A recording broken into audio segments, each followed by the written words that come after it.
Diyadin kaplıcalarımızın suyu 65 derece ile 80 derece arasında kendiliğinden çıkmaktadır.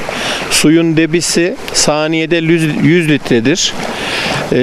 Bizim hedefimiz burayı termalin başkenti, doğuda başkenti yapmak. İş adamlarımızı buraya bekliyoruz. Hemen Kudret Köprüsü'nün yanındaki termal sularımız gördüğünüz gibi sedef hastalığına, romatizmal hastalara, spor yaralanmalarına birebir. Tüm yatırımcılarımızı buraya yatırım yapmaya, otel yapmaya bekliyoruz. Burası yaz kış müşteri alan bir yer. Çünkü su biliniyor, şifası biliniyor. Bir de bölgede Diyadin'den başka termal su yok. Onun için suyumuz çok rağbet görüyor.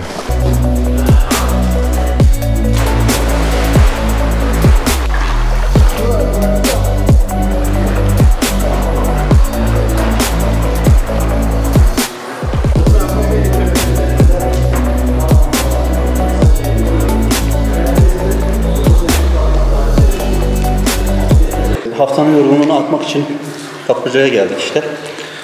Şimdi burada kaplıca sularının genel anlamda faydalı olduğu bilinmekte. Bunun beraberinde geleneksel olarak bizim tespit ettiğimiz faydaları var.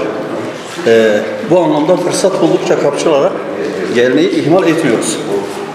Bildiğiniz üzere şu anda hava eksinin altında ve biz dışarıdaki o soğuk havanın karşılığında suyun altındayız ve muazzam bir keyif veriyor bize.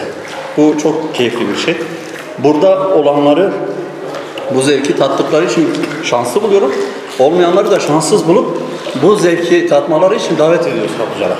Şimdi yörede birçok kaplıca tesisimiz var.